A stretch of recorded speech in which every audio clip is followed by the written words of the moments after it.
Welcome to our channel. Today we how to authenticate with BroadLink to Google Home, beginner guide step by step clearly.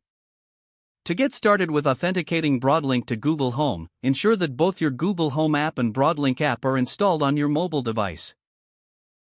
Open the BroadLink app and ensure that your BroadLink device is set up and connected to the same Wi-Fi network as your Google Home.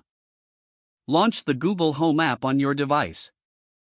In the Google Home app, tap on the plus icon located at the top left corner of the screen. Select Setup Device from the list of options presented. Next, choose Works with Google to see a list of compatible services. Scroll through the list and find BroadLink or use the search bar to quickly locate it. Tap on BroadLink to begin the linking process. You will be prompted to sign in to your BroadLink account. Enter your credentials and tap Login. After a successful login, grant any permissions requested by the app. This will allow Google Home to access your BroadLink devices.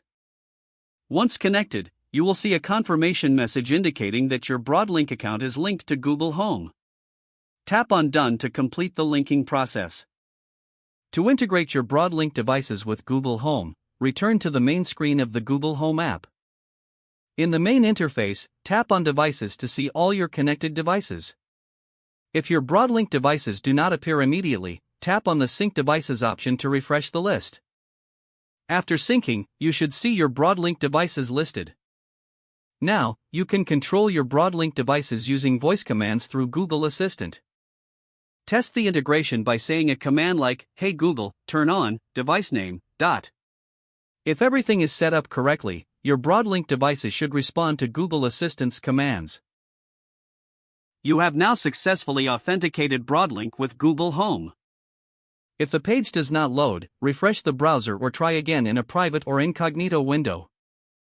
Make sure you are using the correct email address, then retype it carefully to avoid small typos.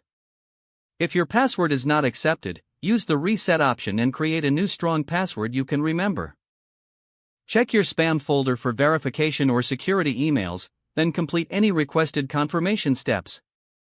Enable two-factor authentication if available to improve account security and reduce unauthorized access. After signing in, review your profile details so your contact information and settings are accurate and current.